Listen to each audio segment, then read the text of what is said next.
Sasa nitaanza kuzungumza kwa ufupi kidogo kwa habari ya mchakato wa Mkristo aliyeweza kutolewa katika ulimwengu wa dhambi na akaletwa katika ulimwengu huu wa Ukristo. Bwana asifiwe sana. Amen. Na ujumbe huu utakuhusu wewe na mimi. Bwana asifiwe sana. Amen. Mwambie mwenzako kuna mchakato. Na mchakato. Mwambie kuna mchakato. Kuna mchakato wa kufanywa kuwa mwana wa Mungu. Wa kufanya kuwa mwana wa Mungu. Kitabu cha Warumi 8:19. Kitabu cha Warumi 8:19. Warumi 8:19 anasema, kwa maana viumbe vyote pia vinatazamia kwa shauku nyingi kufunuliwa kwa wana wa Mungu. Kome hapo. Kwa maana viumbe vyote vinafanyaje? Vina shauku nyingi kufanyaje? Kufunuliwa kwa wana wa Mungu. Wewe mwenzako, leo Mungu anakwenda kukufunua mtu wako wa ndani. Leo Mungu anakwenda kukufunua mtu wako wa ndani. Nimesema kuna mchakato kwa kila Mkristo. Kila mmoja ana historia ya wapi Mungu alimtoa. Bwana asifiwe sana. Lakini kuna mchakato wa kutolewa mahali pa mwanzo pa giza na kuingizwa katika ufalme wa Mungu na kuitwa mwana wa nani? Wa Mungu. Bwana asifiwe sana. Amen. Huu ni mchakato, sio tukio la siku moja. Oh, yes. Wengine limewagharimu miaka 3, 5, 10, 15, 20 na kadhalika, kulingana na wepesi wa kuweza kumtii Roho Mtakatifu katika maelekezo kadha wa kadha yanayohusu ufalme wa nani? Wa Mungu. Bwana asifiwe sana. Amen. Wakolosai 1:15 nasema kwamba naye alituokoa kutoka katika nguvu za giza, yes, akatuhamisha, sema kuhamishwa, akatuingiza katika ufalme wa mwana wa pendo lake. Yes. So tuna hatua 3 hapa. Maandiko nasema kwamba kuna mahali tulikuwepo mwanzoni. Yes. Amen. Na tulipokuwa mwanzoni tulikuwa katika ufalme fulani. Yes. Na kila ufalme una mfalme. Kuna mtu anaelewa vizuri? Amen. Lakini baada ya kuwa katika ufalme tulikuwa ni mali ya huyo mfalme. Kila mmoja hapa amewahi kuwa ni mali ya mfalme mwingine. Bwana asifiwe sana. Amen. Akaja mfalme mwingine akatupenda. Yohana 3:16, kwa maana jinsi hii Mungu aliupenda nini? Ulimwengu. Haleluya. Alipopenda ulimwengu akagundua kwamba hawa wanaowapenda wanamilikiwa na mfalme mwingine. Bwana asifiwe sana. So huyu mfalme mwingine akaanza kupiga mahesabu ya namna gani sahihi ya kuweza kumnyang'anya ama kuwachukua hao watu kutoka kwa mfalme wa kwanza kiuhalali. Kumbuka ni nini? Kiuhalali. Wewe na mimi hatukuibiwa. Yes. Kuna tofauti ya kumuiba mtumwa kutoka kwa bwana wake na kumchukua mtumwa kiuhalali. Bwana asifiwe sana. Amen. So leo nitafundisha kwa kifupi kwa habari ya ukombozi wa mwanadamu kiuhalali. Amen. Amen. Amen. Na nitakufundisha madhara ya kutoroka mfalme wa kwanza isivyo nini? Halali. Bwana asifiwe sana. Amen. So maandiko nasema huyo mfalme alipotupenda wanadamu duniani akatafuta kujua ni mchakato gani ambao utamruhusu kumilikishwa watu ambao mwanzo walikuwa tayari wamilikiwa na mfalme wangapi? Wa kwanza ambaye ni nani? Ni Shetani. Yes. Halo, tuko pamoja? Amen. Ni sasa kwa mfano umepita mahali fulani ukaona gari Harrier nzuri inauzwa. Kwani ukitamani ukaipenda ni ya kwako? Hapana. Ni ya kwako? Hapana. Si kuna mtu anaimiliki? Yes. Na kuna mchakato wa kufanya hiyo Harrier isiwe ya mmiliki wa nini? Kwanza. Na baadaye iwe ni ya kwako halali. Tuchukue mfano. Mimi nikaamua nikaiba hiyo Harrier kwa sababu najua kuendesha gari. Nini kinatokea? Naitwa mwizi. Nakuwa mwizi. Yes. Basi na sheria itatumika hapo. Nakuwa the most wanted. Yes. Nitaanza kutafutwa kila mahali. Wanaweza kabandika picha kwamba anatafutwa. Umenisikia vizuri? Naam. Yeyote kimuona kuna donge nono. Yes. So Wakristo wengi hawajaweza kufunuliwa mchakato ambao Mungu aliufanya kutuhamisha. Maana tunasema kwamba naye alituokoa kutoka katika nguvu za nini? Akatuhamisha. Yes. Akatuingiza. Bwana asifiwe sana. Amen. Na ninapofundisha mali hapa kuna watu bado hawajaingia.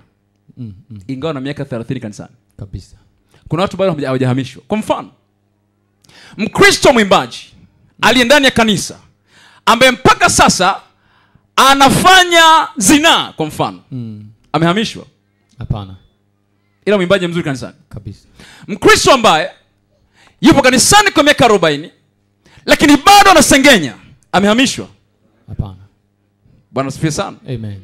Kwa utagundua katika ulimwengu wa Kristo Yesu ni wachache walioingia.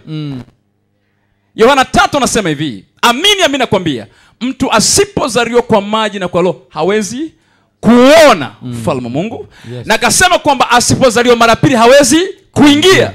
So walioona ufalme na walioingia ni watu wawili nini? Tofauti. Kuna watu ndani ya Ukristo mmeuona ufalme wa Mungu lakini hamjaruhusiwa kufanyaje? Kuingia. Hivi nasema kitabu cha Yohana kwamba wanafunzi wawili baada ya kusikia habari za Yesu Kristo amefufuka wakakimbia kwenda kaburini. Yes. Lakini mwanafunzi mmoja akawa na mbio kumzidi nani? Petro. Ushasoma hiyo habari? Yes. Biblia inasema kwamba akakimbia akafika mlangoni wa kwanza lakini hakuingia.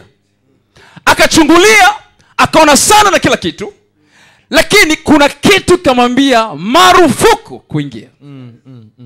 Alafu Petro bila shaka alikuwa na kitambi yule jamaa. Weight yake ilikuwa ni kubwa kiasi fulani. Yes. Akawa anakuja mdogo mdogo nyuma ya mwanafunzi wa kwanza. Lakini cha ajabu sana akamkuta jamaa amesimama mlangoni. Ameona ndani ya kaburi, lakini kuna kitu kimemzuia kufanyaje? Kuingia. Petro alifika mdogo sema hakuzuia, akaingia. Mwambie mwenzako unatakiwa usione ila uingie. Ione bali uingie. Mwambie unatakiwa usione lakini uingie. Unatakiwa usione bali uingie. Hii ni hali halisi kwamba katika ufalme wa Mungu kuna experience nyingi sana. Unaweza ukasikia mtu anatabiliwa. Unaweza kuona vilema anatembea. Bwana asifiwe sana. Amen. Na ukatamani uwe sehemu ya kufanya hayo matendo ya Mungu. Ila ukaishia kuyaona lakini usiruhusiwe kuyatenda. Kabisa. Bwana asifiwe sana. Amen. Kwani kila mtumishi wa Mungu anaweza kainua kilema? Hapana. Kwani je, kuona vilema anasimama? Ameona. Umehudhuria mkutano wa Moses Kulola uliona? Ulizia mkutano wa Apostle Maboyo ukaona? Kuna mkutano sijui wa Mwakasege ukaona? Ila kuna issue inaitwa kuingia. Ili na wewe uanze kuyafanya hayo wanayofanya nini? Wow. Wengine. Kwa mfano, kutoa pepo sio jukumu la wachungaji. Kabisa. Jukumu la waamini. Kwani uongo? Hatukupaswa kuwa hapa eti tunaangalia kutoa pepo out. Ilikuwa itakiwa tu ukiokoka. Anasema na ishara hizi zitaambatana na hao waaminio. Kwa jina langu watoa nini? Pepo. Waaminio. So kuwa mchungaji ni renki nyingine kubwa zaidi. Oh yes. Bwana asifiwe sana. Amen. Kuwa mwinjilisti ni renki kubwa zaidi. Kuwa mtume na nabii ni renki nini? Kubwa zaidi. Lakini cheo cha kawaida cha waaminio kilipaswa kitikize falme za uchawi Igoma. Oh yes. Bwana asifiwe sana. Amen. Hallelujah. Bwana asifiwe sana. Amen. Hivi unafahamu ya kwamba kila mtaa na kila ardhi huwa imeshikiliwa. Kabisa. Imefungwa. Watu hawatakuja kanisani kama hamjampindua aliyekalia kiti in the realms of the spirit. Oh yes. Bwana asifiwe sana. Amen. Mtaa huu kuna wachawi wengi sana. Umenisikia vizuri? Na kila mchawi minimum anaweza kushikilia watu labda 200 wasiokoke. Anasema kitabu cha Efeso ya kwamba na roho ile inayotenda kazi, Bwana asifiwe sana, kwa kufuata kawaida ya mkuu wa nini? Wa anga. Yes. Nguvu ya uwezo wa anga. Bwana asifiwe sana. Ambayo imewapofusha watu wasipate ile nuru ya injili ya nani? Ya Kristo. Kwa tunapohubiri injili ya Kristo sasa hivi, kuna roho fulani, uwezo wa mkuu wa anga la Igoma, ambaye yeye kazi yake ni kufunga macho watu wasione nuru ya injili ya nani? Ya Kristo. Sasa tukiona makanisa yako duni, yako hafifu, yako dhaifu, swala sio kwamba watu wasikii. Kuna mganga mahali fulani mtaani. Bwana asifiwe sana. Amen. Kuna kachawi kabibi fulani mtaani ambako mmeshindwa kukaua. Bwana asifiwe sana. Amen. Kwa sababu gani? Wakristo hawajaingia ila wanaona. Bwana asifiwe sana. Amen. Hivi unafahamu tuna mamlaka ya kufunga baa zote Igoma. Yes. Ukiangalia makanisa Igoma na baa Igoma zipi ni nyingi? Baa. Mimi sijui. Wewe unajua. Bwana asifiwe sana. Amen. Mwamini wa kawaida anaweza kusema kama Bwana ishivyo, hii baa haitaendelea ndani ya siku 2. Oh yes. Na baa ikafanyaje? Ikafungwa. Swali, baa ngapi siku Igoma? Nyingi sana. Dar es Salaam kuna madanguro, sijui kama hapa yapo. Yapo pia. Nisaidie kuambia jirani maana danguro. Kuna mtu hapa anielewi. Anashangaa. Ile nimesikia Mwanza huko ni wema sana, hamna vitu kama hivyo. Yapo mengi. Okay, ni nani alithubutu kwenda kwenye ile ardhi akaambia, nchi, sikia habari hii. Bwana anasema, hakutakuwa na kahaba atakayejiuza mali hapa. Yes. Asema Bwana majeshi. Nani amesema kitu kama hicho? Ardhi nasikia. Kama mtu alisema akaambia ardhi kwamba sikia, mtu huyu hatafanikiwa na ikawa. Sisi tuko wapi? Anasema viumbe vyote vinasubiri kwa shauku kudhihirishwa kwa wana wa Mungu.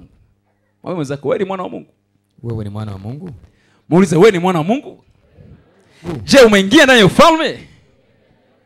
Bwana tusaidie sana. Amen. Sema ndani ya siku hizi 3. Ndani ya siku hizi 3. Ninakwenda kuingia ndani ya ufalme. Ninakwenda kuingia ndani ya ufalme. Wakati Yesu anasema kwamba kazi hizi ninazozifanya ninyi mtazifanya, alikuwa anawaambia wachungaji. Simple waamini.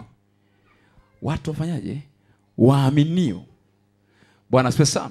Ufalme wa Mungu sio habari ya kula wala kunywa. Yes. Sio habari ya story. Yes. Bali katika nguvu za Roho nani? Mtakatifu. Oh yes. Mtikise bega mwenzangu, ufalme wa Mungu ni nguvu. Ufalme wa Mungu ni nguvu. Mwambie ulokole ni nguvu. Ulokole ni nguvu. Mwambie ulokole sio kufunga vitambaa kichwani. Ndio. Mwambie ulokole sio kuvaa magauni makubwa. Mwambie ni nguvu za Roho Mtakatifu. Ni za Roho Mtakatifu. So watu wanaamini ulokole ni kuwa mpole.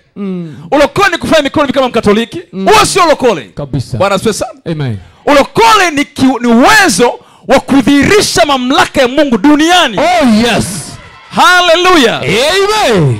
Unadhani kwa nini Yesu hakuruhusiwa kuanza huduma mpaka alipopewa nguvu? Na hiyo nguvu aliyopewa, alipewa aina ya nguvu ambayo itamsaidia kupambana na adui unayepambana naye wewe. Oh yes. Shetani akutana na Yesu Kristo ndio yule unayekutana naye wewe.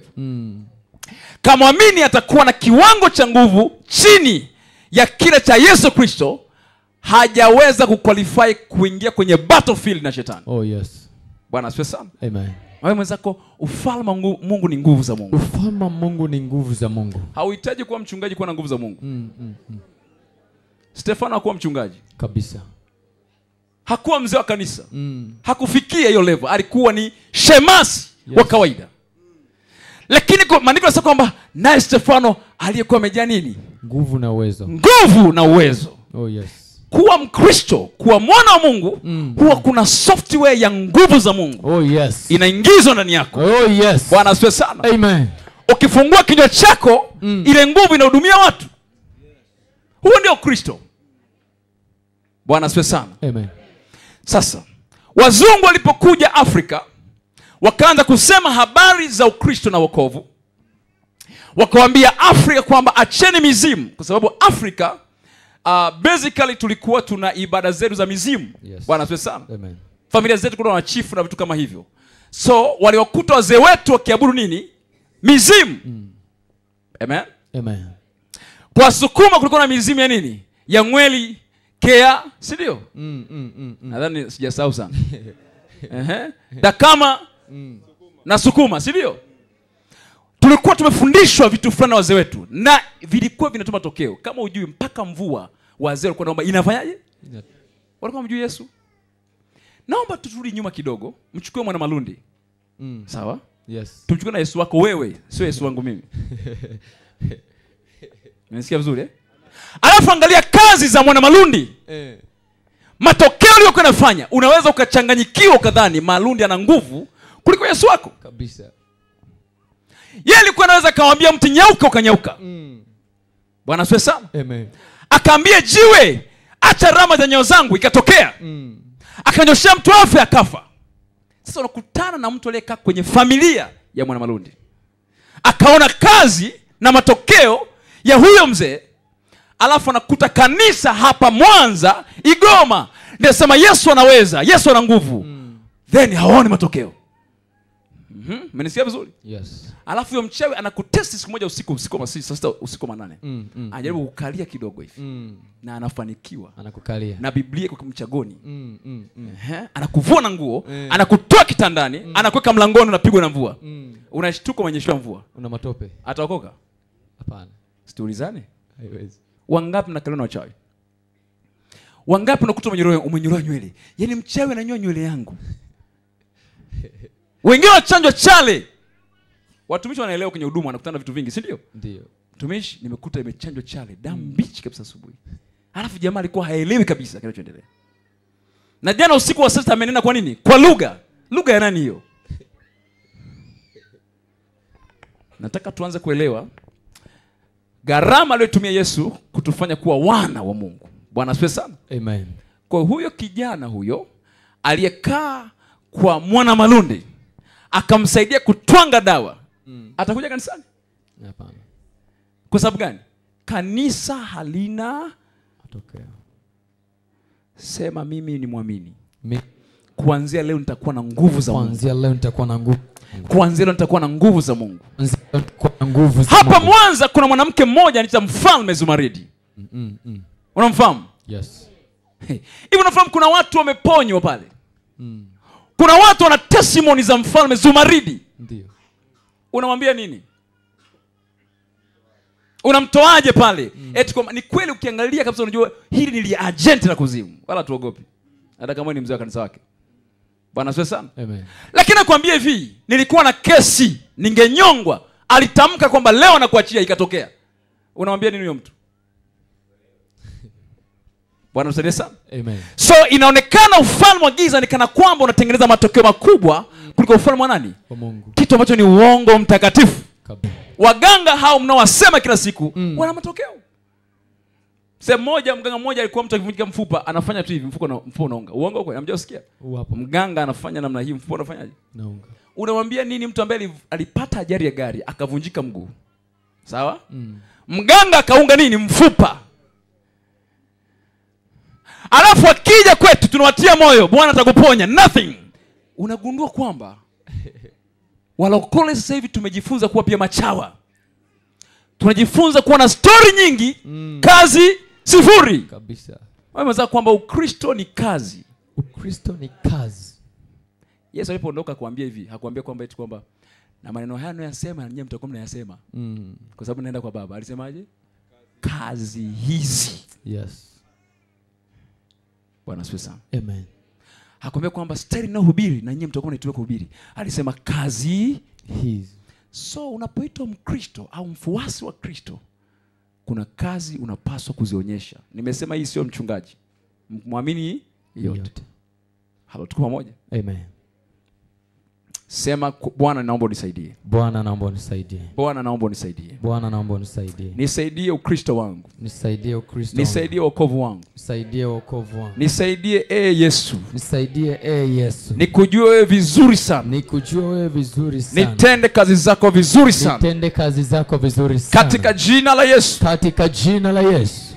Amen. Amen. Walipokuja wazungu Bwana wakafanya bidii kuwashawishi wazee wetu kwamba acheni mizimu, njooni wapi?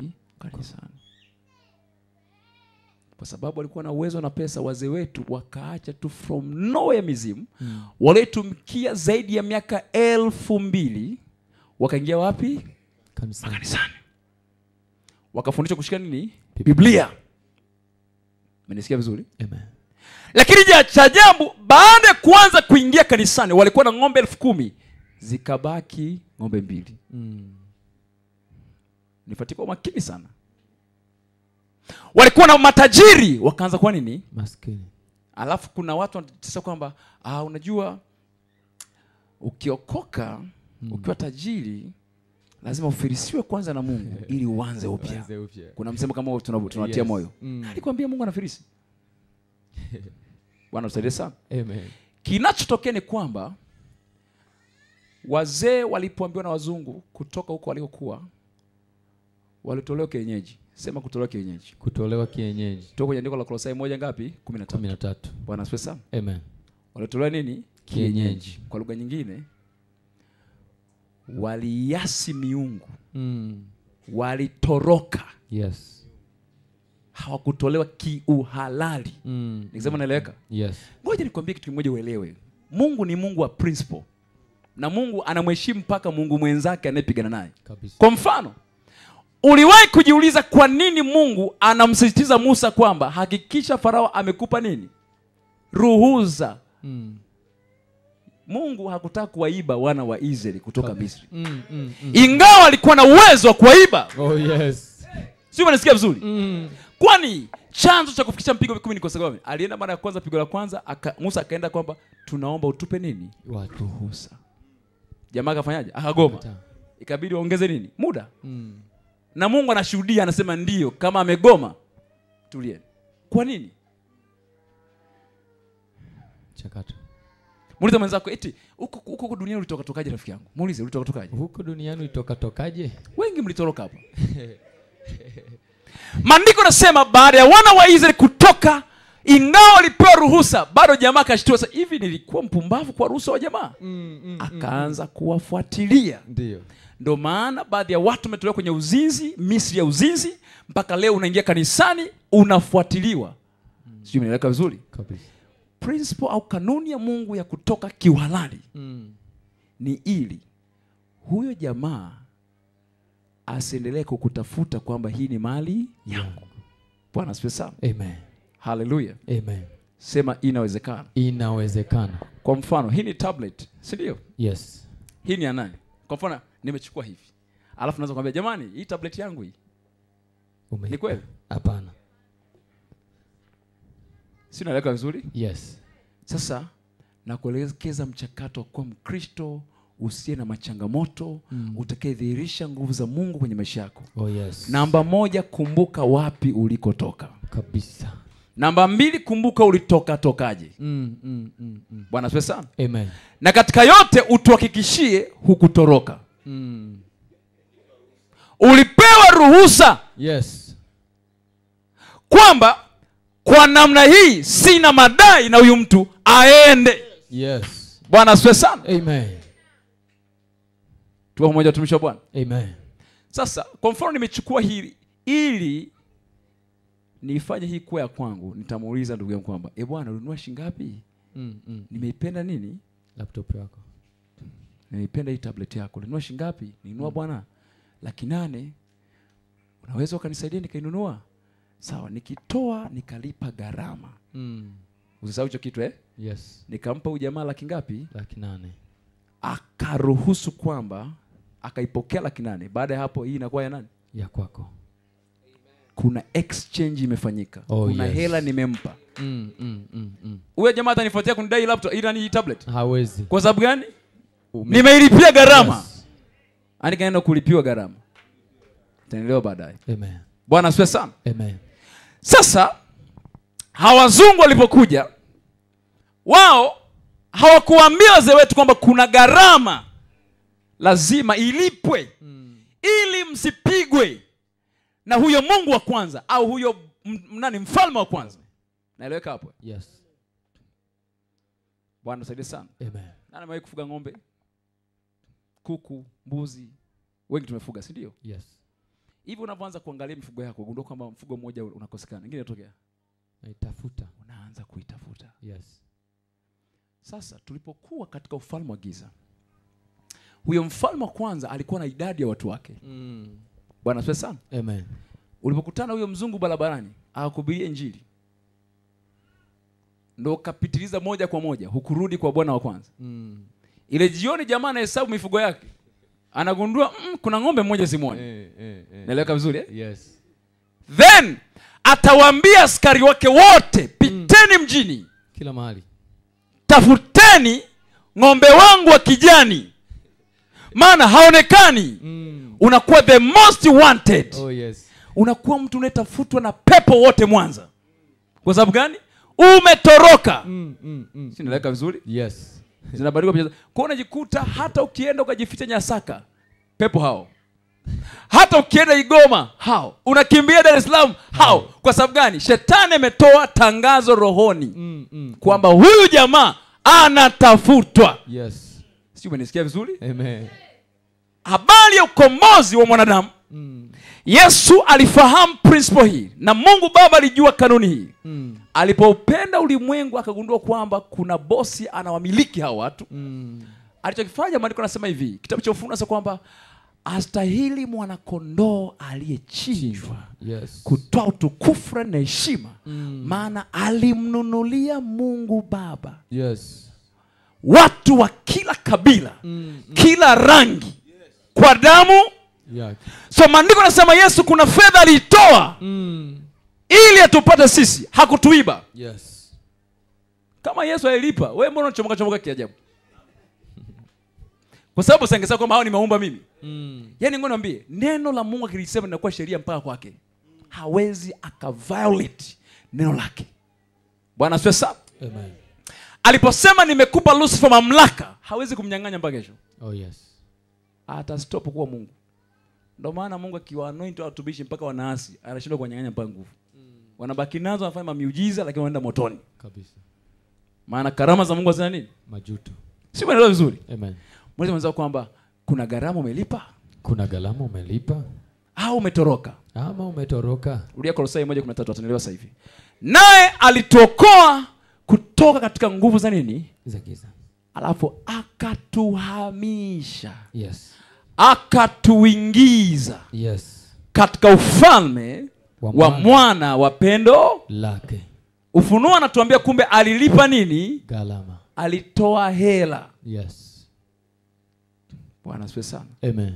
Kwa madai yoyote leo juu yako, fedha pekee inayotambulika rohoni inaitwa nini? Damu ya Yesu. Wanakudai sio kitu gani? Walikupa jina siku nzuri, walichukua kitovu, sio walifanyaje? Walipe nini? Damu ya Yesu. Bwana asifiwe sana. Amen. Sema mimi nimenunuliwa. Mimi nimenunuliwa kwa damu ya thamani. Kwa damu ya thamani.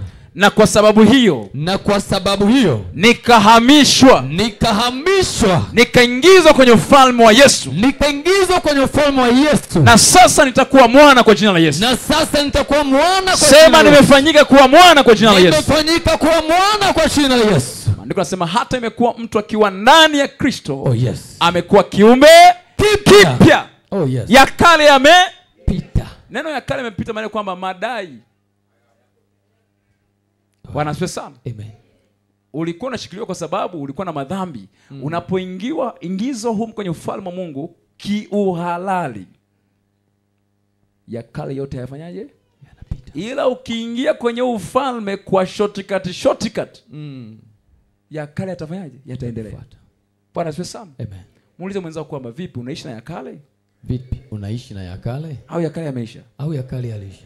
Sasa dawa ndio hiyo. Ukiona Mkristo kanisani bado anaishi kwenye mambo ya kale, ujue hajalipiwa nini? Gharama. Ametoroka huyo. Na hayo mambo yataendelea kukufuatilia mpaka siku umefika kituo kinaitwa bahari ya nini? Ya Shamu. Ambako ndo hapo kuna tangazo sasa kwamba Wamisri mliowaona leo hamtawaona tena. Kila mmoja kuna Kamisri kanakufuatilia. Ukiwa within this kingdom, ukiwa ndani ya ufalme wa nani? Lakini kuna watu ndani ya ufalme wa Mungu ambao hawafuatiliwi na wanini? Wa Misri. Kabisa. Bwana asifiwe sana. Amen. Ukiona ukichokozwa kwa nasema unataka kupigana ngumi na ulikuwa bondia wa zamani, ujue wa Misri bado wako nyuma yako. Ukiona ulikuwa bingwa wa kunywa bia na mpaka leo unazipiga bia, ujue wa Misri wanafanyaje? Wanakufuatilia. Yes, kwamba kila mmoja hujaribiwa kwa tamaa yake mwenyewe. Kama uliokolewa kutoka kwenye tamaa fulani, hiyo tamaa ndio itakukujaribu ndani ya ufalme wa nani? Wa Mungu. Lakini kuna dimension unaweza kufika, hiyo tamaa ikaambiwa marufuku kumfuatilia tena. Mungu asema kwamba imetosha. Kama anasema kwamba leo Mungu atangaze kwamba imetosha. Kuna watu ndani ya kanisa bado wanateswa na addiction. Watu ndani ya kanisa wanateswa na hiyo inafanya kanisa kuwa nini? Dhaifu. Bwana asifiwe sana. Hallelujah. Sema mimi si dhaifu. Bwana atanipa nguvu. Sema nitapokea nguvu. Akiisha kunijilia juu yangu. Roho Mtakatifu. Kwa hiyo katika mchakato wa kuokoka hakikisha umeingia kwenye ufalme kiuhalali. Amen. Usitoroke nini? Miungu. Yule mfalme huwa atorokwi. ila anapaswa yeye mwenyewe atoe nini? Ruhusa. Kwamba Bwana huyo tumemwachilia aende. Ni muhimu sana. Bwana asifiwe sana. Amen. Ni muhimu Sana. Kitabu cha Ufunuo wa Yohana 5. Nitasoma ule mstari wa 9. Sawa. Nao waimba wimbo mpya wakisema, wastahili wewe kukitoa hicho kitabu na kuzifungua muhuri zake, kwa kuwa ulichinjwa ukamnunulia Mungu kwa damu yako watu wa kila kabila na lugha na jamaa na taifa. Mstari wa 10. Ukawafanya kuwa ufalme na makuhani kwa Mungu wetu, nao wanamiliki juu ya nchi. Kome hapo. Bwana Yesu asifiwe sana. Amen. Kwa Yesu ilibidi anunue Yes. ili awe na kitu anachokihitaji ndani ya ufalme huu. Amen.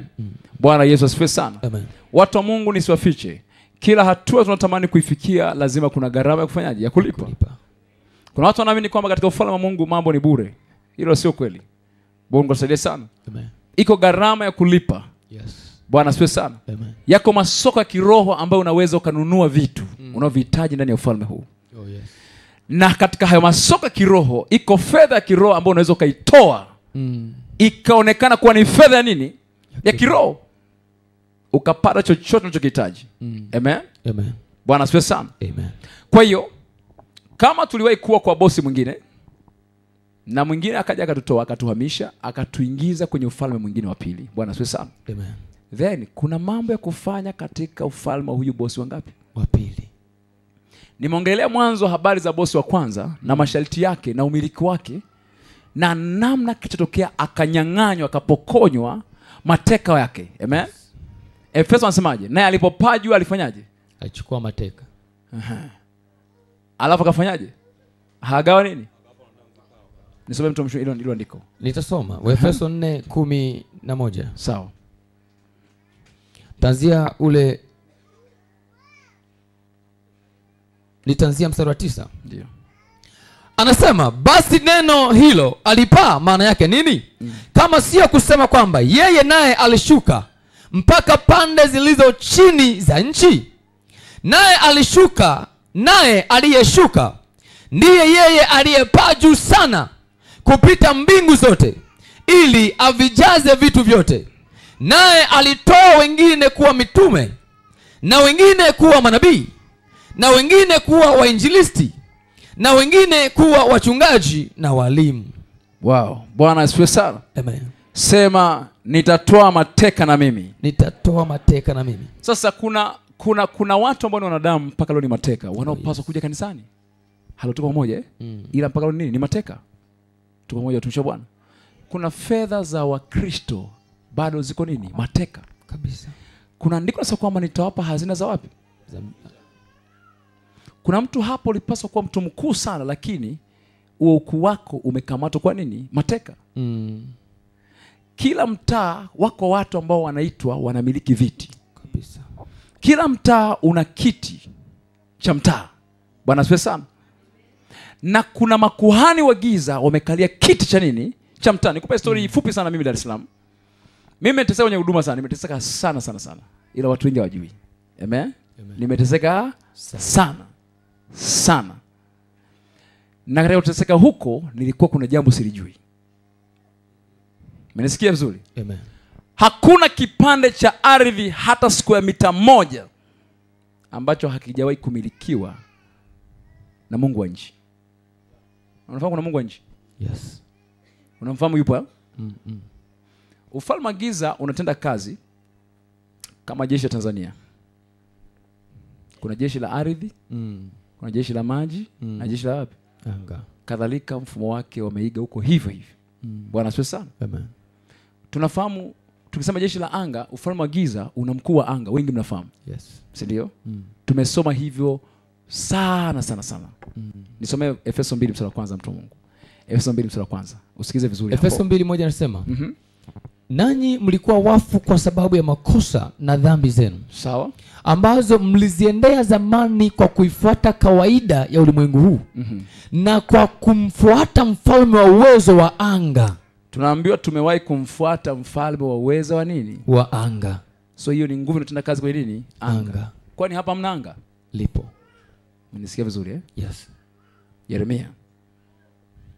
Nataka nikufungue kitu kimoja ili tunapokwenda kuomba muda sio mrefu. Oh yes. Uombe ukiwa na ufahamu. Bwana asifiwe sana. Amen. Sema leo ni siku yangu. Leo ni siku yangu. Nitamuona Bwana. Nitamuona Bwana. Kitabu cha Yeremia 44 mstari wa 17. 44 mstari wa 17 anasema, lakini bila shaka tutalitimiza kila neno lilotoka katika vinywa vyetu, kumfukuzia uvumba malikia wa mbinguni. Anaitwa malikia wa wapi? Wa mbinguni. Hapa ni malikia wa mbinguni. Efeso anataka kwamba ni mfalme wa uwezo wa nini? Wa anga. So katika anga kuna midude ambayo ni moja ya sub kingdoms za ufalme wa nani? Wa giza. Huduma yoyote au mlokole yote haruhusiwi kutoboa popote kama hajakutana na hao jamaa na kuwashinda. Ikiwezekana kuangusha kabisa. Bwana asifiwe sana. Amen. Siku moja bwana nilikuwa Dar es Salaam 2017 kwenye kamlima fulani pale Mbezi, nikawa nafanya maombi nikiwa sijafumba macho. Nilikwenda jioni saa 11 kwa maana nikisema kwamba ikifika saa 3 tutarudi wapi? Nyumbani. Nimefika nikaambia kwamba hurudi nyumbani, endelea kuomba. Nilikuwa na pamphlet ya Gwajima inaitwa maombi ya kushindana. Wangapi wanakifahamu? Watu wa zamani wanakifahamu hicho pamphlet. So kile kitabu kimejaa mambo, imeandikwa.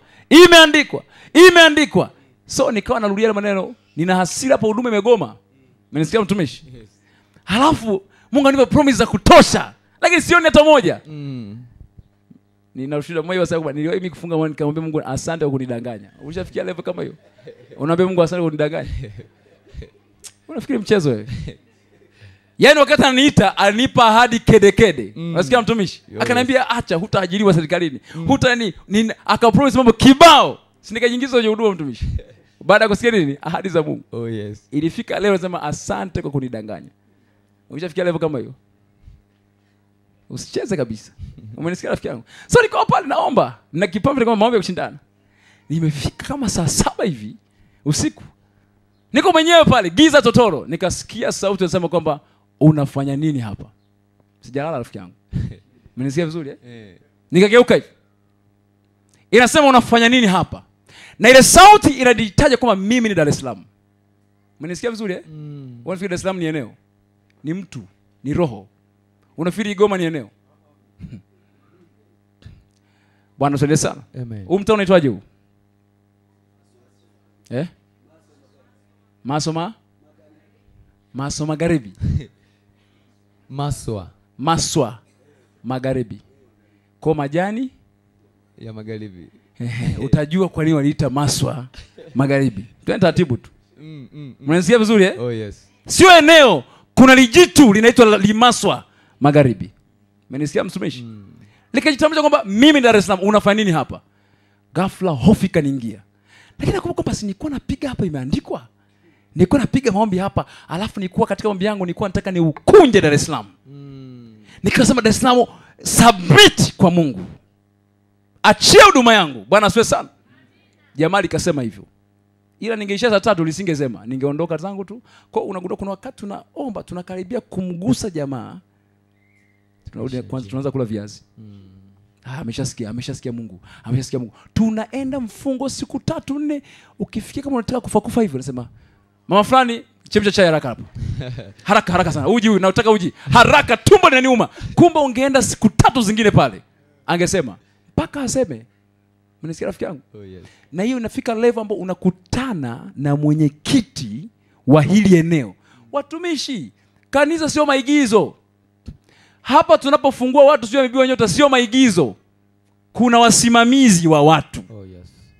Mungu anasema kwamba nimesikia kilicho na nimesikia mateso kwa sababu ya wasimamizi wao. Kila nafsi ya mtu mmoja, angalau mtu mmoja, oh yes, ana msimamizi. Sijui wako msimamizi ni nani? Ya mimi kwangu ninawakiwa ni malaika, ni Mungu. Oh yes. Msimamizi wangu. Serious wako mimi sijui. Bwana usaidie sana. Amen. Akaniuliza unafanya nini hapa? Nikamwambia ninakuijia kwa jina la Bwana wa majeshi. Mungu amenituma Dar es Salaam. Ameniambia ninakupa mji wa Dar es Salaam. Nikaanza kuliambia hivyo. Mmenisikia vizuri? Oh yes. Na Bwana anasema achia huduma yangu. Sio baada kwenye ndoto, life. ila simuoni jamaa, lakini anaongea. Bwana asifiwe. Nilikuja kutoka pale jasho limenitoka. Bwana asifiwe sana. Amen. Lakini ndani yangu nikasikia conviction kwamba if you can see the invisible, you can do the impossible. Amen. Kama ukiona kisichoonekana, umefanikiwa kuingizwa katika ulimwengu wa kufanya yasiyofanyaje. Kumbuka hicho kitu. Bwana asifiwe sana. Basi bwana, nimetoka pale nikajua ngoma imeisha. Nitajua nikirudi hapo huduma itafanyaje? Mambo ndo kama kwanza yanaanza. Bwana tusaidie sana. Hii naongea na waumini, nitakuja kufundisha tunavyoendelea hivi, jukumu la muumini katika nyumba ya Mungu. Wengi hatufahamu. Tunadhani tumekuja tukupiga pambio. No. Hatujaje kupiga pambio. Kila matendo tunahitaji lazima tushirikiane na mbeba maono na mtumishi wa Mungu kwa kisha tunafikia kwenye lengo husika. Yes. Kwani kondoo anayemzalisha ni mchungaji? Sirudi machungani. Mchungaji anafima anachunga kondoo. Wanaozalia ni watu gani? Kondoo. Mchungaji atapanda kondoo wazae? Hapana. Kumbuka hiyo kitu. Kumbuka hiyo kitu. Ili matokeo makubwa yatokee humu ndani, huyu baba hata angeenda milimani siku 30, nothing will happen kama baadhi ya watu 5 hapa hawajaungana naye kusababisha nini? Matokeo. Si umenisikia vizuri? Amen. Umenisikia vizuri? Nakoelekea utakuja kunielewa baadaye. Bwana asifiwe sana. So, tukafanya huduma, tulikuwa sehemu moja neno Mwembe Chai, Dar es Salaam unafahamu. Pale wakati huo kulikuwa na jamaa anaitwa Sheikh Yahya, unafahamu? Yeye alikuwa ndiye anahusika kusimamia Mwembe Chai yote.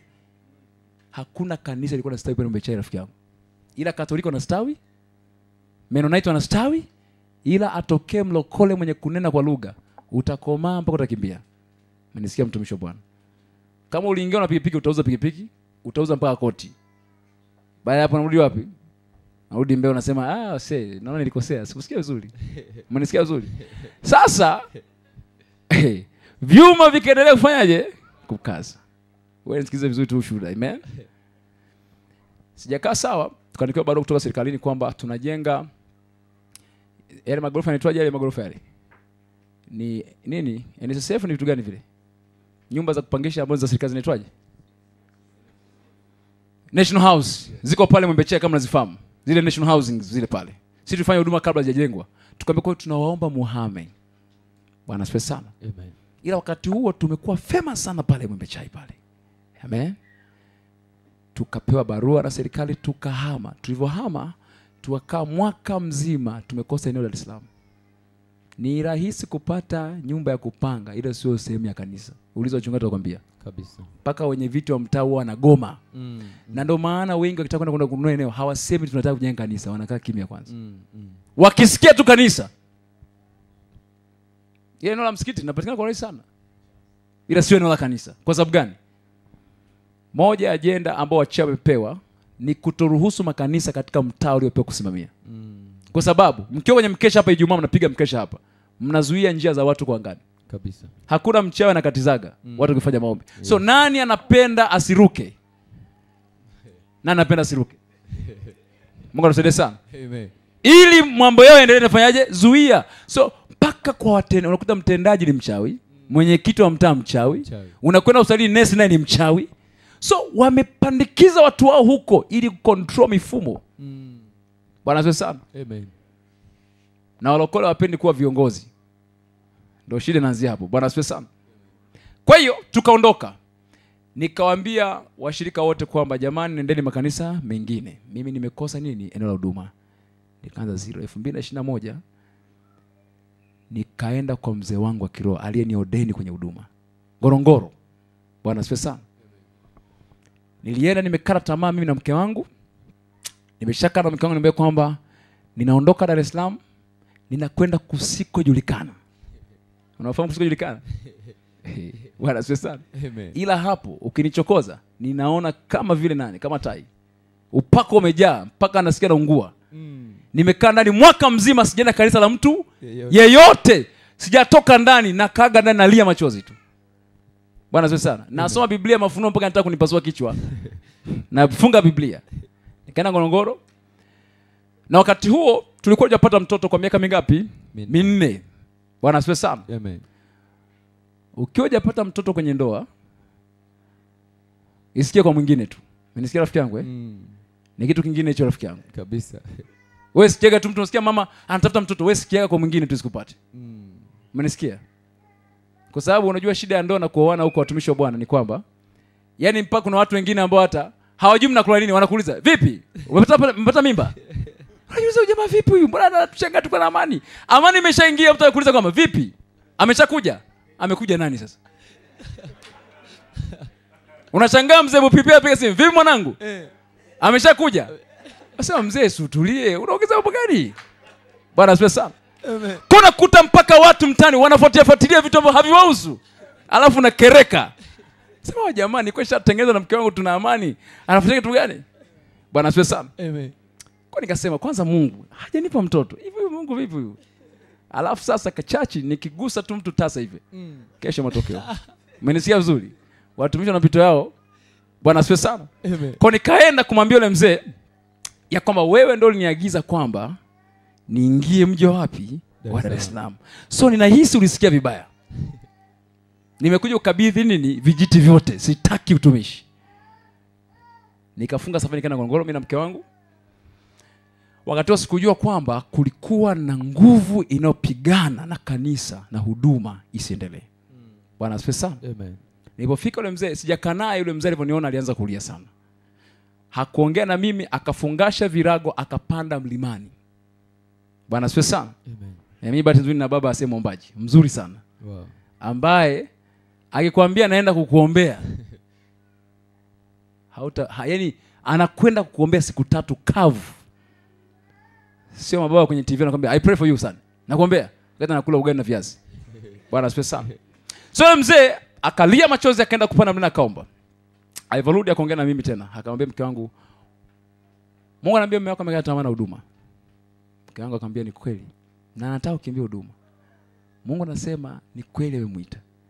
Kwenye maisha ukipitia changamoto unahitaji pia kusikia hata mtu anakuambia kwamba songa mbele. Oh yes. Hata kama una hela. Bwana asifiwe sana. Amen. Hao watu ni muhimu sana kwenye maisha yako. Wanaoweza kukukumbusha kwamba Mungu amekuita. Hiyo tu inatosha. Oh yes. Ni muhimu sana. Kwa sababu kuna wakati unapitia magumu mpaka uhisi kwamba Mungu hakupendi. Bwana asifiwe sana. Amen. So, akatuambia hivi, mtakaporudi hii ndio ishara. Atakuja mtu kuwapa gari kama sadaka. Kumbuka tangu nianze huduma mimi sijawahi kupewa zawadi ya gari.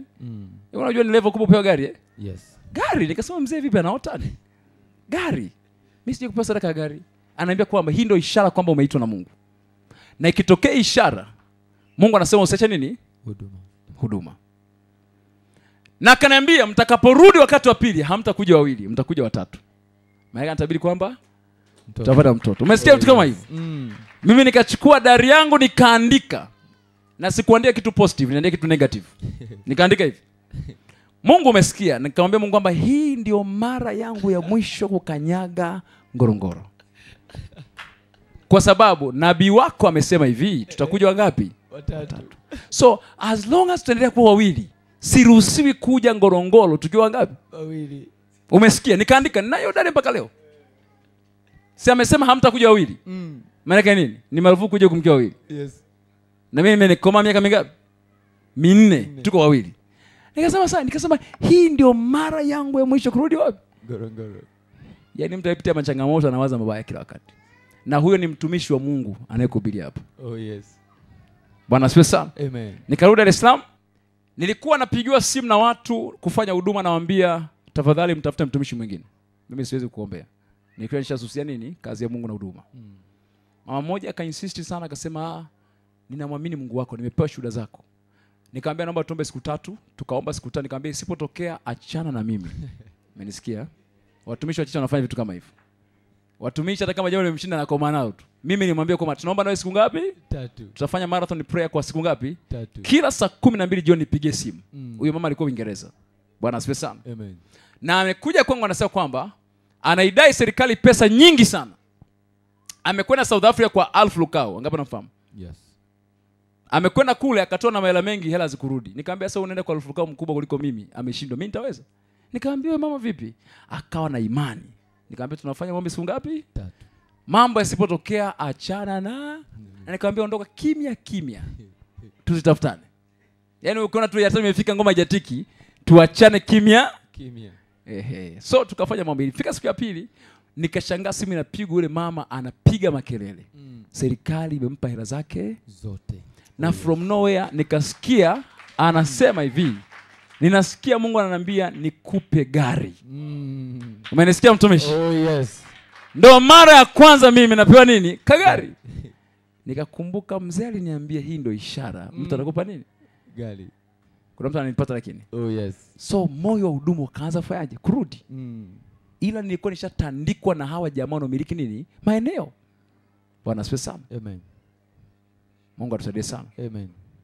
Sijakaa sawa. Siku moja niko Dodoma, wife anapiga simu analia machozi. Nikamwambia vipi? Haongei. Kumbe ameconceive. Bwana asifiwe sana. Amen. Nakupa shuhuda zangu binafsi nikijua kuna mtu anajengeka mali hapo. Oh yes. Kwamba no matter what usikate nini? Tamaa. Yes. Hallelujah.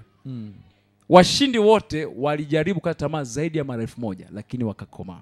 Yes. Bwana asifiwe sana. Amen. Naamini nimekuja hapa kumwambia mtu mmoja unataka kukata tamaa usikate nini? Tamaa. Bado Mungu ana mpango na wewe. Oh yes. Bwana Yesu asifiwe sana. Amen. Hallelujah. Amen. So, mlango wa huduma kaanza kufunguka. Sasa hiki ni cha mwisho naenda kushare na wewe. Tupokwenda eneo ambalo tuko sasa hivi Dar es Salaam, nilichukua muda wa siku 3 kuomba. Usiku naomba nikatokea na mzee mmoja anaitwa Mzee Kilagu, mkongwe wa ule mji pale. Alikuwa ni mchawi. Akaniambia naye hivyo hivyo, unafanya nini hapa? Kama ile sauti ya mwanzo ya miaka mingi ilionitokea kule. Nikamwambia Bwana amenituma kufanya huduma hapa. Akasema ni marufuku, eneo hili ni njia yetu, huruhusi kufanya huduma hapa. Na akaniambia kama hutosikia utakufa. Akaniambia kama uulize mwenzako aliyekuja kufanya huduma hapa.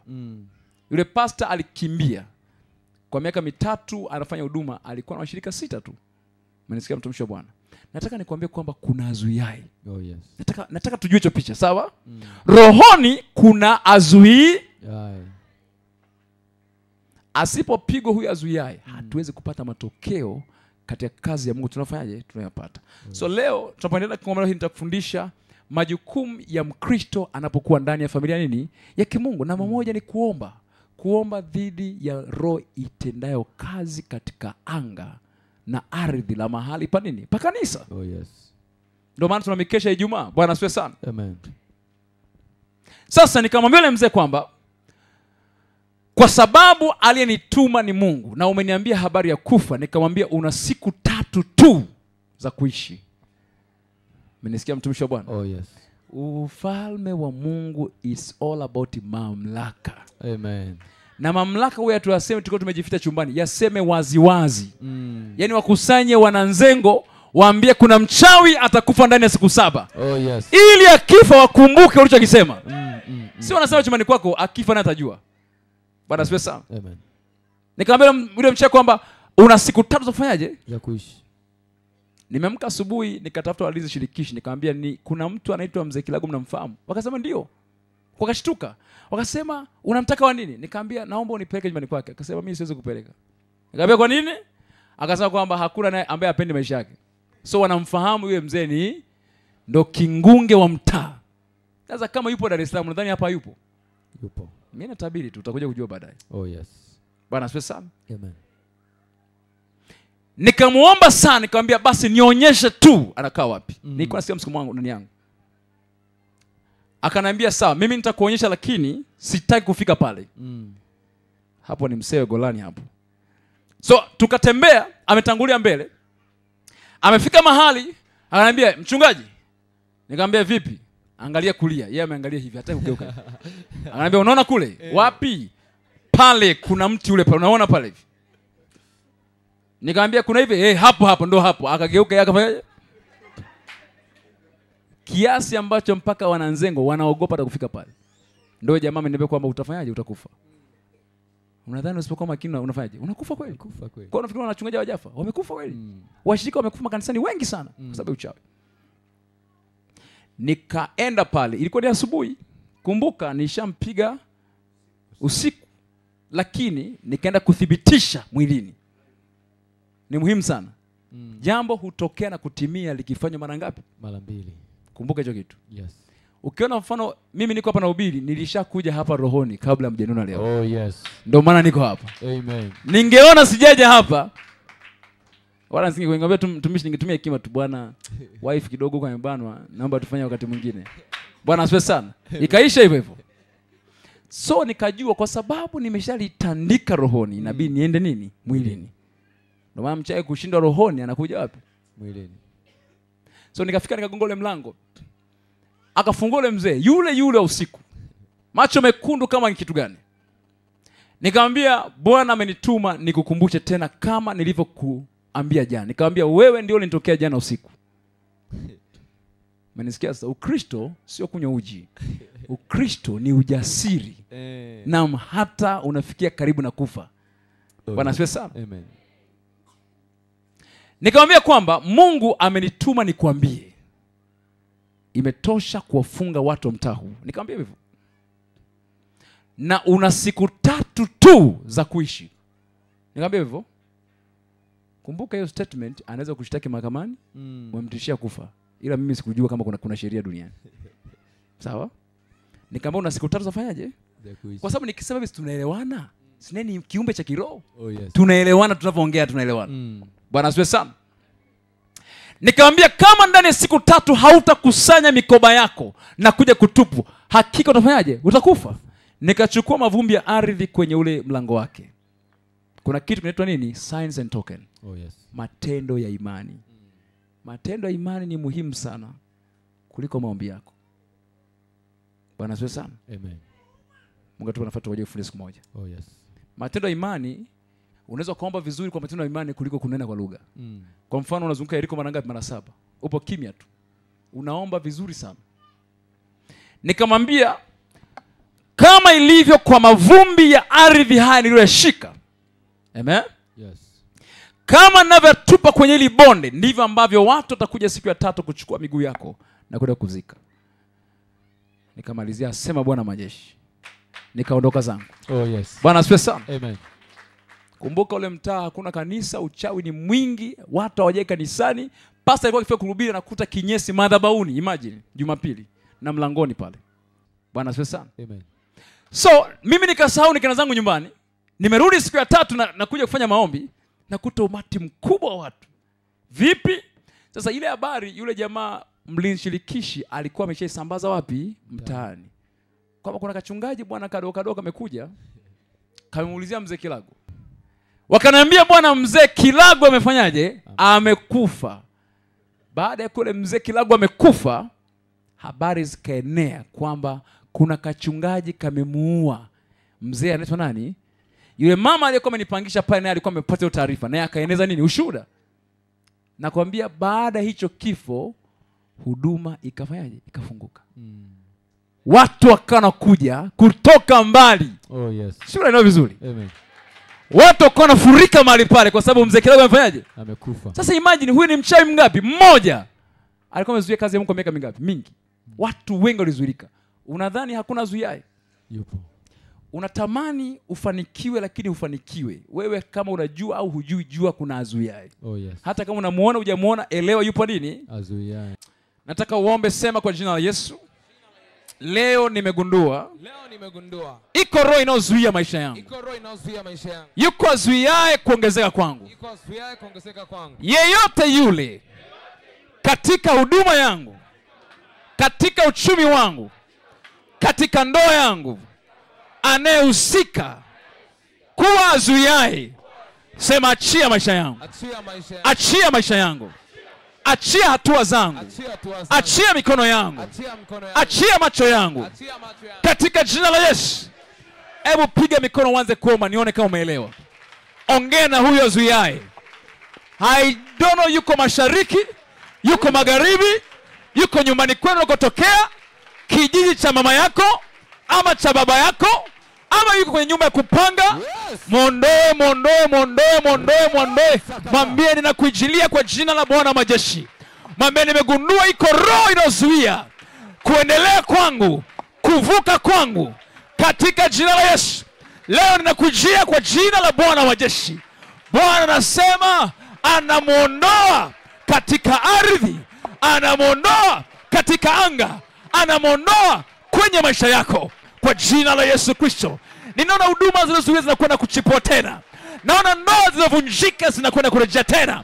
Naona biashara zilizokufa zinakwenda kufuka tena. Naona mambo yaliyokataa kumove yanakwenda kuchipua tena. Prayer. Mwambie Roho Mtakatifu, inuka. Arise, O God. Let your enemies scatter. Inuka, e Bwana.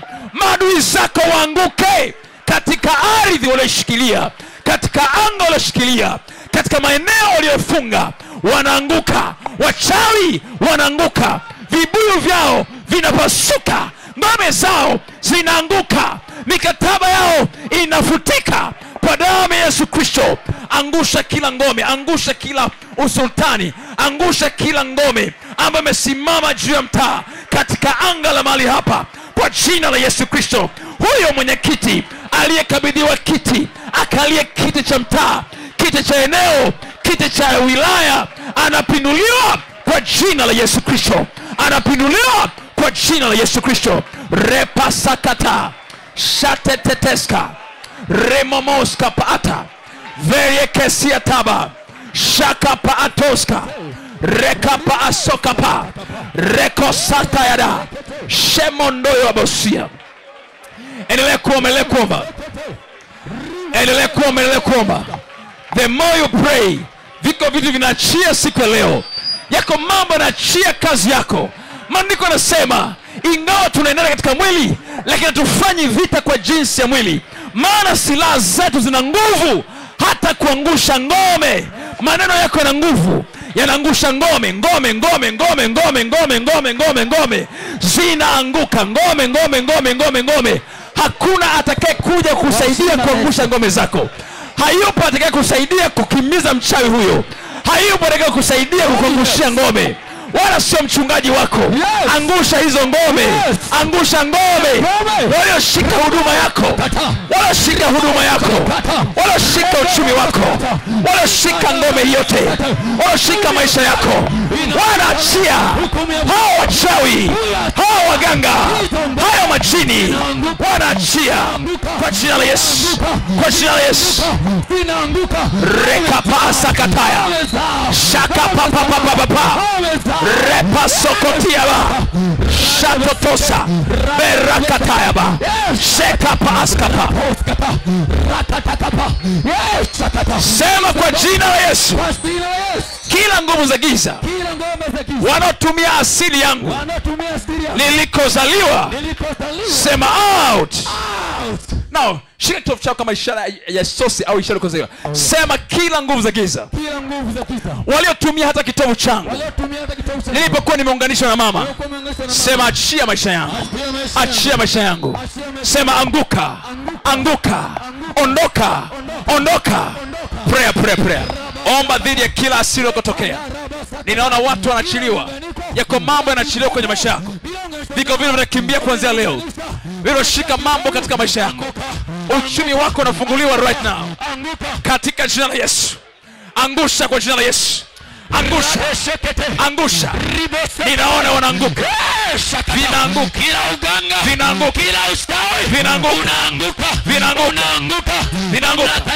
Ngome zinaanguka. Na madhabahu rakapasa serekatosha remana soprakata veliatosta merekapayada rekosa yabari sherenda baasoya rekapayadasa serekatete rekapatayaba shatoya rekatayabadesh serekepia bosha rakapa shatetes. Now tunakwenda kuombea ardhi ya mahali hapa kanisa hili tuliko sasa hivi. Amen. Tunakwenda kufungua anga la mahali hapa. Wako maelfu ya watu wanakwenda kufurika mahali hapa kwa jina la Yesu. Mungu anakwenda kufungua malango ya huduma hii kwa jina la Yesu. Kila miungu ya nchi na ardhi inakwenda kuachia hili eneo kwa jina la Yesu. kila miungu ya anga inakwenda kuachia anga la mahali hapo kwa jina la Yesu Kristo. Sema kwa jina la Yesu. Kila uchawi, kila miungu waliozungusha kamba katika jengo hili, sema tunakata hizo kamba. Sema katika. Sema tunakamata mkasi wa kiroho wenye makali ya kukata kila pande. Sema kila kamba. Sema katika. Sema kila buibui, achia eneo hili. Achia watu wa mahali hapa. Kwenye kila familia, sema misukule inafunguliwa. Sema njoo. Sema kila nafsi ya hao waliofungwa tunawaita watoke gerezani, watoke majumbani, watoke juu ya dari, watoke mashimoni. Sema njoo. Prayer. Ona unaongea na nafsi hizo, zinasikia sauti yako. Wako wagonjwa utawaona mahali hapa kesho. Wako wengi utawaona mahali hapa kesho. Wako wengi wagonjwa wanaletwa mahali hapa kesho. Waite nafsi zao zinasikia. Zungumza na nafsi zao sahihi. Wale ambao Bwana makusudia wanaletwa na Bwana mahali hapa. Wanakusanya na Bwana mahali hapa. Rapepepesha. Zakata ya dariadas. Rekapa asopayada. Shenondo robosiata. Bereketia bara. Shakata ya bariados. Epereketida. Zakato ya bariadas. Berekepea sakapa. Shakata ya bariadosa. Rekepe setesi. Beya kato sopo ya dia shakapa. Ye katakata. Bayeke remesa. Sema kwa jina la Yesu. Sema tunaongea na anga. Anga sikia sauti ya Bwana. Bwana amekufungua. Wewe utakuwa wazi. Maombi ya watu waombao mahali hapa yatamfikia Mungu. Hakutakuwa na utando utakaozuia mahali hapa. Katika jina la Yesu. Tunazifungua mbingu za mahali hapa. Ziwe wazi kuanzia sasa. Kuleta majibu ya watu mahali hapa. Kwa jina la Yesu. Kwa jina la Yesu. Ewe mbingu, funguka. Sema tunasema na ardhi. Ewe ardhi, isikie sauti ya Bwana. Hautafungwa tena na mtu yeyote. Awe ni mwenye kiti, awe aliyekabidhiwa kiti, awe ni mchawi, awe mwenye mamlaka, awe ni mkuu wa anga, ama Mungu wa nchi. Sema tunaifungua hii ardhi. Ewe ardhi, uyapokee maombi haya ya kwamba yeyote yule atakayekanyaga mahali hapa Bwana atamfungua. Katika jina la Yesu. Akiwa ni mgonjwa akaja mahali hapa, hata kabla hajaombewa atapokea muujiza. Atafunguliwa kwa jina la Yesu. Ewe ardhi, isikie sauti ya Bwana. Mtu yeyote atakayekuja mahali hapa akiwa amefungwa na mizimu atafunguliwa kwa jina la Yesu. Akiwa mgonjwa atapona. Akiwa kipofu atapata kuona.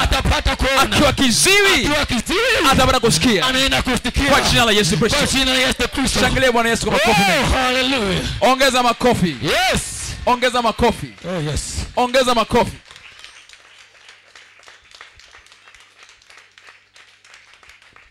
Mwambie wenzako hongera sana. Mwambie leo ni siku ya kwanza. Sema siku ya kwanza. Huwa nifungua anga. Nafungua ardhi. Kwa sababu tumeambia ardhi. Yeyote yule mgonjwa pokea uponyaji. Maana tumesema yeyote kanyaga hapa ni mgonjwa anapokea nini? Uponyaji. Leo hatukuombei mtu, atuombee mtu yeyote. Wewe ni mzima kwa jina la Yesu. Kuna mtu haamini. Yaani leo unapewa impartation na ardhi. Amen. Anga linakupa uponyaji, pokea uponyaji. Amen. I receive it. Yeyote uliye mgonjwa una kansa, pokea uponyaji kwa jina la Yesu Kristo. Kuna mwanamke una HIV, pokea uponyaji kwa jina la Yesu Kristo. Oh, yes. Kuna mtu umefukuzwa nyumbani, pokea uponyaji wa ndoa yako kwa jina la Yesu Kristo. Amen. Uponyaji unatembea na wewe kila mahali kwa jina la Yesu. Oh, yes. Kuna mtu unauma miguu yako inapona sasa hivi. Amen. Pokea uponyaji kwa jina la Yesu Kristo. Amen. Bwana anakuponya kuanzia utosi wa kichwa mpaka uya miguu. Oh, yes. Receive in the name of Jesus Christ. Oh, yes. Now, kwa sababu tumevunja madhabahu ya giza yaliyokuwa mahali hapa, Ndio. nataka tujenge madhabahu ya eneo hili kwa sadaka zetu. Oh, Amen. yes. Amen. Now, chukua sadaka yako this time. Rapateshata. Kesho tunaanza mapema, mtu wa Mungu. Mimi naomba tuanze mapema. Sijui saa ngapi? Saa 10 kamili. Sawa, mmesikia watu wa Mungu eh? Mimi saa 10 kamili naanza, hata kama kuna watu wangapi naanza. Nao sema kwa jina la Yesu. Kwa jina la Yesu. Ewe sadaka. Ewe sadaka. Isikie sauti ya Bwana. Isikie sauti ya Bwana. Mungu anasema, Mungu anasema, kwa sadaka zetu hizi, kwa sadaka zetu hizi, tunasimamisha madhabahu ya Mungu. tunasimamisha madhabahu ya Mungu Mahali hapa. mahali hapa. Itakayotoa majibu ya watu wote wanaokimbilia mahali hapa. Wanaokimbilia mahali kuanzia hapa. siku ya kesho. Kuanzia siku ya kesho. Kila mgonjwa atakayekuja mahali hapa atakayekuja mahali hapa hataondoka kama alivyokuja.